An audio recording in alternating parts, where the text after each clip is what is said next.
we head on to the journey of Beehive, your next book. The first chapter of that, The Fun They Had by Isaac Asimov. The fun, what fun? They means who? We shall watch that in the chapter. But before we go on, I want you to understand how is our journey going to be. Now, during the journey, what is going to happen is we are going to read the entire chapter line by line, word by word, and get you the explanation in simple English. Once you have gone through the video, you have heard me attentively. Trust me, you will be able to frame your own answers depending on the marks they have been allotted. So if it's a 1-mark question, be it a 2, 3, 4 or 5, you will know exactly how to answer. So you will be totally sorted once you listen to me attentively till the end of the video, and make sure you do it. Now, as I move on, you will know first about the author, a little about the author we need to understand. We will understand the plot of the story, and then we will begin the chapter. Now, slide by slide as we move on, as you shall soon see, we have highlighted the difficult words in every paragraph, and on the same slide below that, you will find the meanings of the difficult words. Why and how is that going to be useful? We have done that so that when you read the text, when you watch the same presentation in your notes, and when you watch the video, you will be able to understand the text very easily. So there will be no problems in that. You get it? So things have been made way easier for you at one go. Right? So let's begin this beautiful journey and let us also have some fun. Right? Are you all set? Let's go. So yeah, The Fun They Had by Isaac Asimov. And just like I told you, first we'll begin with the author. Isaac Asimov was an American author and biochemist. He was born in Petrovichi, Russia. He was a highly successful and prolific writer of science fiction and of science books for the lay person. Lay person as in he would use that language which everyone could understand, layman's English. So for everyone to, people at every level could understand what he's writing. He wrote or edited about 500 volumes, of which the most famous are those in the Foundation and Robot series. Isaac Asimov turned from science fiction to concentrate more on non-fiction writing in the 1950s. So first he used to do a lot of science fiction, and gradually he moved on to non-fiction. He went to reality, yeah, and that was in the 1950s. So that's about him. Now, like mentioned before, let's get on to the plot and understand what the story is all about. The Fun They Had is a science fiction by an American writer, Isaac Asimov. It is set in the future in the year 2157, when perhaps there will be no schools and no books. Do you get this year? 2157. Where are we currently? We are in 2021, right? So you see, still years ahead. You know, when gradually things will still keep evolving, there will be no schools and there will be no books. You will see in this chapter, what are we going to get by saying this? It is about computerized homeschooling where children are taught by a mechanical teacher. Now, right now during the pandemic, we all did homeschooling. Homeschooling as in we did home learning, right? We were learning from home. Okay, we were all working from home. You guys were studying from home. That is a different story. We were all connected online. But gradually, in the years to come, the entire schooling will be from home, and taught by whom? By mechanical teachers. This story first appeared in a children's newspaper in 1951 and was reprinted in the February 1954 issue of the Magazine of Fantasy and Science Fiction. The story satirizes the way children are mechanically tuned by schools and parents. Now, how the schools and the parents are tuning the children mechanically, just like robots. It is a warning to the new generation parents and teachers. Now, this is what is going to come up. So, it is coming to us as a warning that look, this is how it's going to be, so beware. Let's see what all is there. Let's just catch up with all the fun. Margie even wrote about it that night in her diary. What did she write? On the page headed, that's titled 17th May 2157. Now this is again in future. She wrote, today Tommy found a real book. A real book. Catch the line, catch the words. What do you mean by a real book? A book. For us, it is a book, just a book like any other book. But for them, in the time to come, it is a real book. Why? It was a very old book. Margie's grandfather once said that when he was a little boy, his grandfather told him that there was a time when all stories were printed on paper. Margie's grandfather's grandfather, probably our generation now. Why? Because that's what he's saying. There was a time when all the stories were printed on paper. It's happening currently with us. So this is a story of further 2 generations. Grandfather's grandfather in our generation. So rather 4 of them, 4 generations. That much ahead this story goes. So yes, she's talking about it. They turned the pages which were yellow and crinkly. Crinkly as in wrinkled. They were full of creases. Now, if you pick up a book which is so old, right, how will it be? There will be creases, right? There will be folds on every page. And it had turned yellow. Yes, it does. And it was awfully funny to read words that stood still instead of moving. They were supposed to on a screen, you know. Now, Margie is born in that generation, 2157, okay? At that point of time when there were no books existed, right? No books will exist, no books will exist. This is in the future. And so she says, it was very funny. Those words were stuck on that paper. They were not moving. So when she really saw that book, she said, oh, this is funny. The text is not moving. Why did she say that?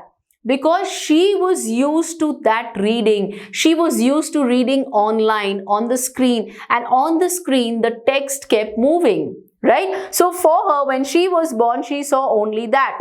So that book was a big amusement for her. She was really amazed on seeing that book. She says, strange, the letters are not moving. They are stuck over there.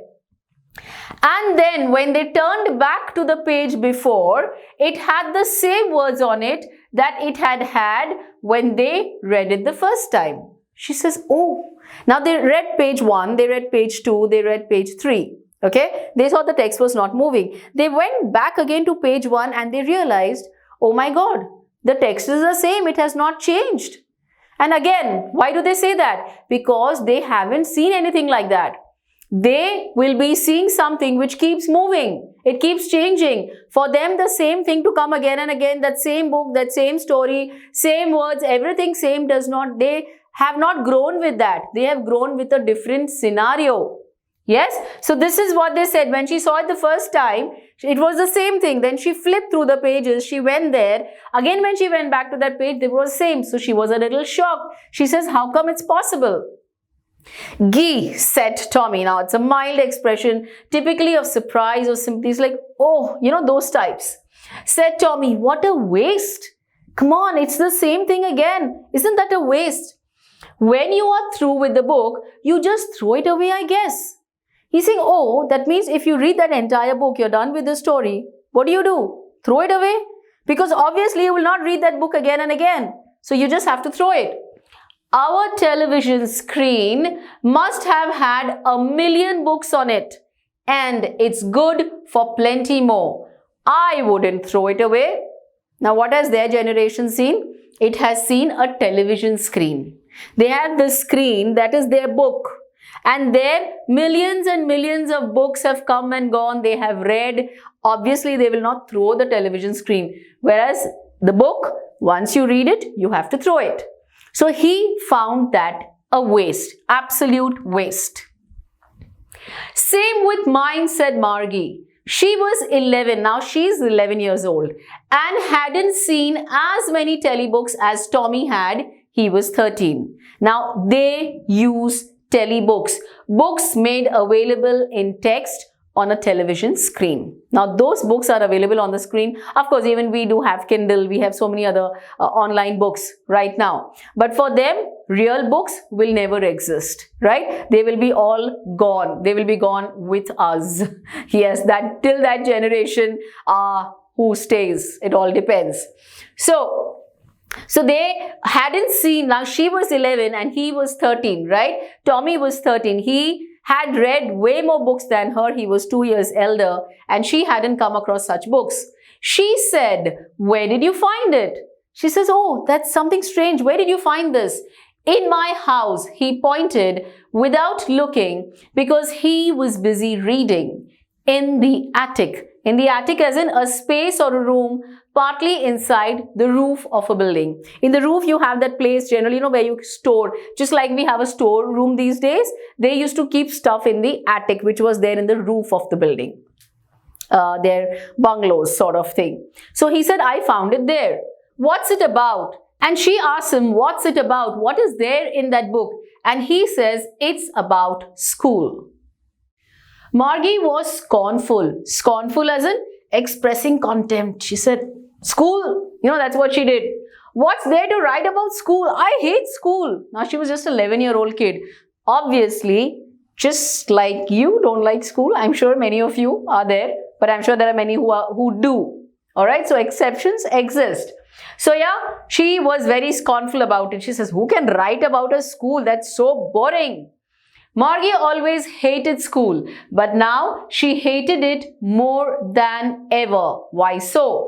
The mechanical teacher as in operated by machinery, the robot, had been giving her test after test in geography, and she had been doing worse and worse until her mother had shaken her head sorrowfully and sent for the county inspector.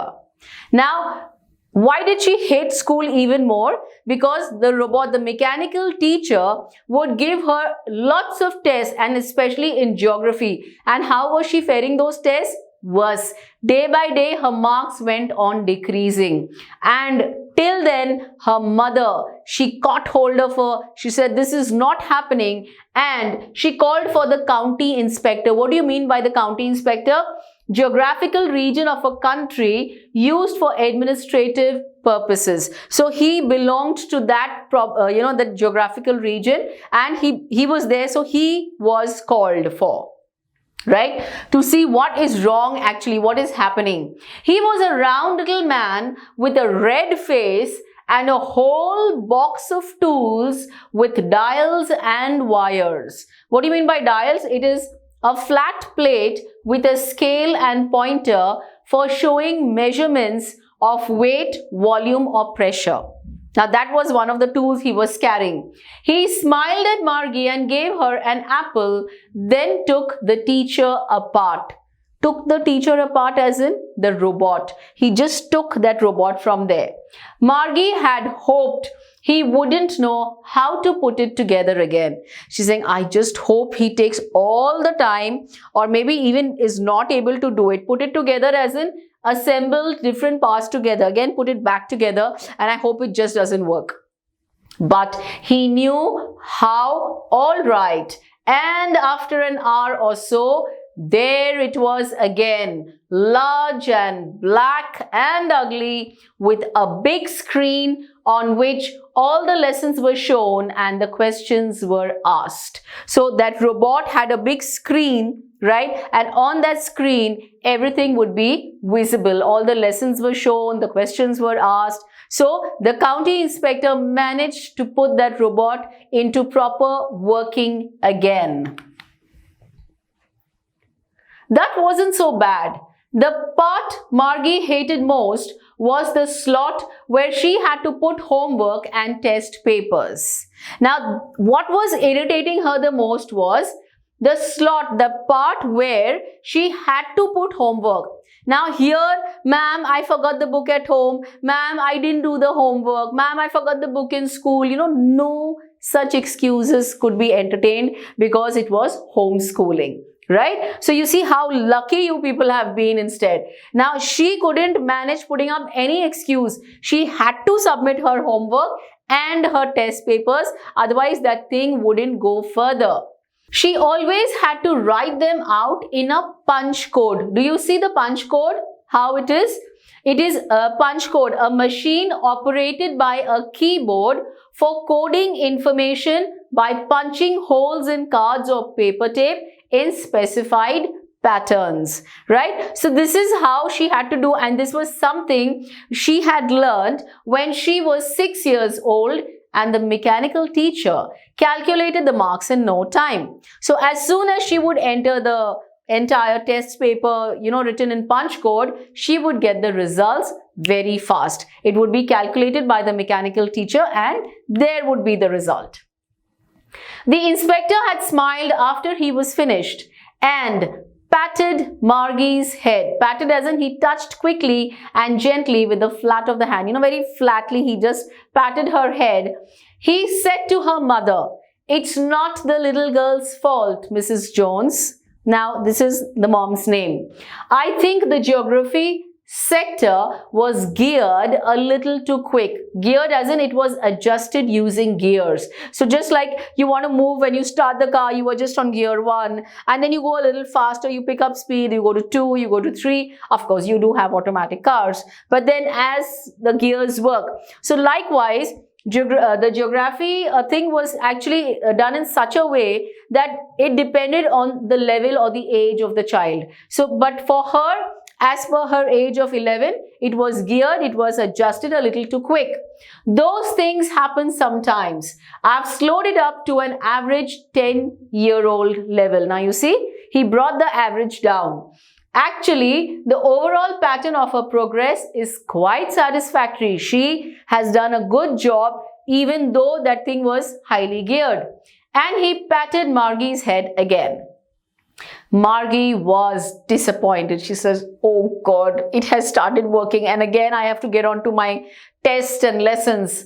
She had been hoping that they would take the teacher away altogether. She was saying, "I just hope he would have taken that teacher also back and then he would have taken all the time to adjust that teacher back in shape and then bring it back."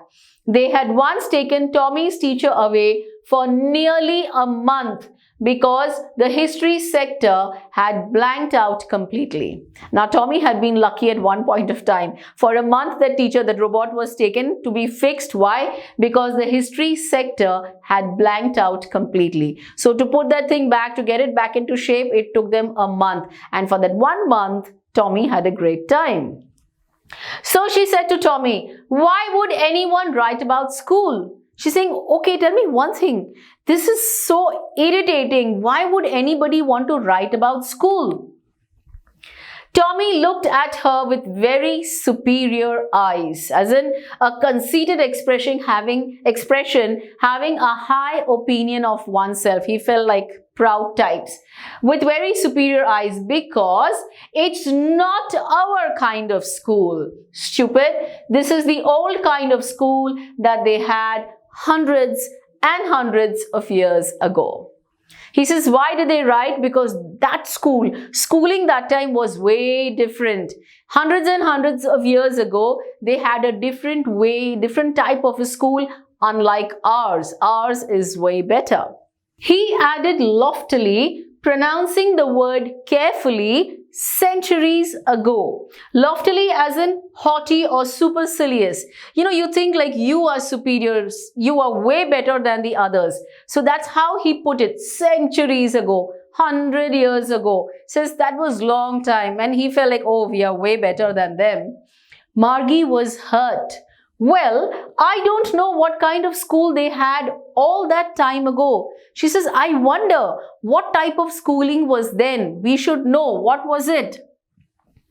She read the book over his shoulder for a while, over his shoulder, doing something without him noticing. She was like, looking like that, and she was trying to read because she was curious. She wanted to know how was school then, 100 years ago.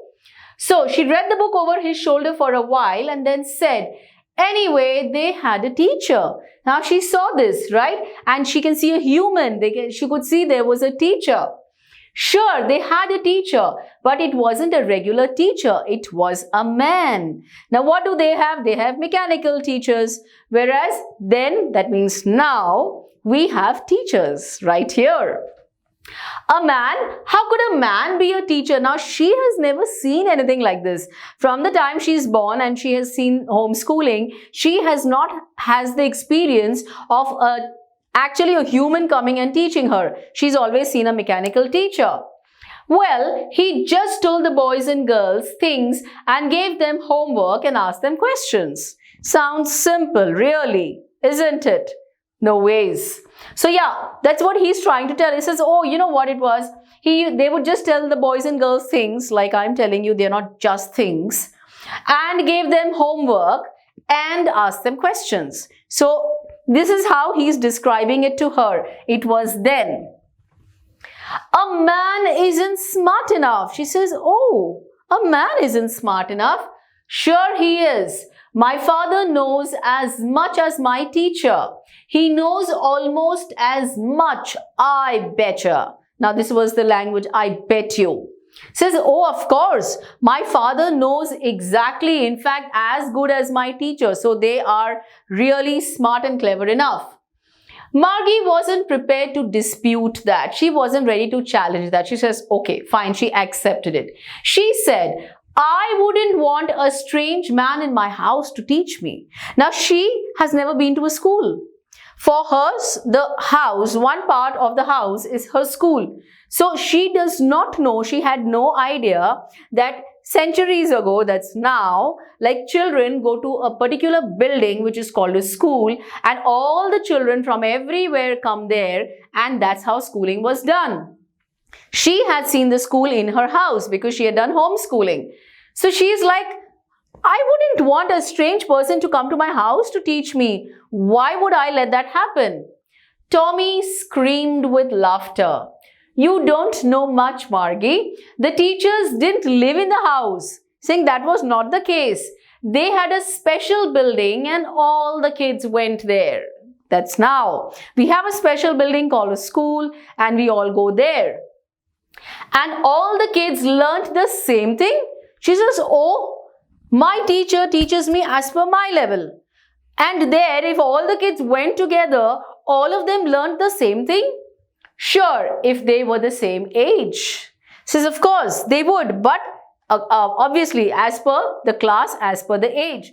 But my mother says a teacher has to be adjusted to fit the mind of each boy and girl it teaches, and that each kid has to be taught differently. She says, how strange. So in one class, if you have 20, 30, 40 children and one teacher teaching them, so they all learn the same thing. How is that possible? My mom has told me that a teacher has to be fit, has to be adjusted according to what? According to the boy or girl they teach, the level or the mind of that boy. If that child is very bright, the teacher is, adjusted accordingly. And if the child is a little dull in studies, accordingly the teacher is adjusted. So how is it possible that all can learn the same thing at the same time? Just the same, they didn't do it that way then. If you don't like it, you don't have to read the book. He says, okay, look, if you don't like this, I'm not asking you to read the book, just forget it. I didn't say I didn't like it. Margie said quickly, she says, hey, that's not what I meant. She wanted to read about those funny schools. For her, those schools were funny. She says, no, I want to know how it was. They weren't even half finished when Margie's mother called. Margie, school. Now they had hardly gone through a few pages and then it was time for her school. So her mom called it out. Margie looked up. Not yet, Mama. She says, no, not yet. Now, said Mrs. Jones. And it's probably time for Tommy too. She says, look, it's your time also for schooling. as well as Tommy asked him to leave too. Margie said to Tommy, "Can I read the book some more with you after school?" She says, "Okay, fine. Can we do something? After school, let's meet up and read that book together." "Maybe," he said nonchalantly. He walked away whistling like he didn't bother types. He walked away whistling, the dusty old book tucked beneath his arm. He just kept the book and he walked out. And he was nicely whistling away and going. Margie went into the school room. It was right next to her bedroom and the mechanical teacher was on and waiting for her. Now, do you visualize the scene? Just understand it. She went into the school room. There was a room specially meant to be her school. It was right next to her bedroom. Okay, it was just there. She would not study in the bedroom. She had a special room where she would study. And the mechanical teacher was on. It was a robot waiting for her. It was always on at the same time every day except Saturday and Sunday because her mother said little girls learnt better if they learnt at regular hours. Now, this was homeschooling, so it was up to them whatever time they wanted. But Margie's mom was very particular in this matter. She says if effective learning, if learning actually has to happen, it should happen at regular hours. Only then does it really work. And it's true. It's true, isn't it? Like you have school from 7 or 8 o'clock till 1 o'clock. You have a particular time. Right? At home, it's a different thing. You can do your homework or you go for your tuitions. There, the time varies. Even tuitions, you have particular time. So, it's somewhat we've been doing. The screen was lit up and it said, lit up as in started. It was booted. Today's arithmetic lesson is on the addition of proper fractions. What did that screen say? It was arithmetic. We know math. A branch of mathematics about properties and manipulation of numbers. So he says today it is on the addition of proper fractions. We know what are fractions, right? Please insert yesterday's homework in the proper slot. The reason she used to hate, right? Because first thing he asked her always was, please insert yesterday's homework in the proper slot. And she had no reason, no excuse but to do it. Margie did so with a sigh, with like, huh. She was thinking about the old schools they had when her grandfather's grandfather was a little boy. She says, hey, I guess that was way better. This is irritating. All the kids from the whole neighborhood came, laughing and shouting in the schoolyard, sitting together in the schoolroom, going home together at the end of the day. Now she realizes that what she is doing, in fact, she is missing on a lot. In the generation that was before, the years before, centuries ago, right now, we are actually the fortunate ones. Why? Because we all meet up in school, we laugh, we enjoy, we study together, we go to school by bus together, have fun, we come back in the same bus, we enjoy. She didn't get all that. They learned the same things. So, now this is something you should not really, a part of it. So they could help one another with the homework and talk about it. Yes. You can help someone understand the problem, not give your homework to copy. This is not what should happen. So she was like, oh, they were so lucky. Here she had to do her work herself because she was the only child and the program was designed as per her mind level. And the teachers were people. They were humans. The mechanical teacher was flashing on the screen when we add fractions, half and 1/4. And so once she was lost in that and the mechanical teacher was flashing what on the screen? Remember, they were supposed to do proper fractions, additions. Margie was thinking about how the kids must have loved it in the good old days. She says, oh wow, they were so way more fortunate. They must have really enjoyed in those days. She was thinking about the fun they had. Now you see, what fun and who we started with that. Yes, so this is what she was talking about. She kept thinking that Wow, that must have been a real fortunate time where all of them would study together, play together, and enjoy themselves. And of course, even do the homework together. So yes, on a concluding note, it's one of my favorite seasons of the year. Back to school. Many of us do have this as a favorite. Many of us don't. I know that. As a kid, I loved fresh school supplies, new outfits, the change of seasons, and the chance to crack open a new textbook. Very well put up by Dana Perino. Says some children really enjoy it when you get new set of books, new outfits. You have new books where you crack open, the noise comes. So it's so much fun. Many of us enjoy going back to school. So yes, this is what it is. Count your blessings. Don't think that the future generation will be way more luckier. You are the fortunate ones. Keep counting your blessings. Yes, and keep watching and keep learning.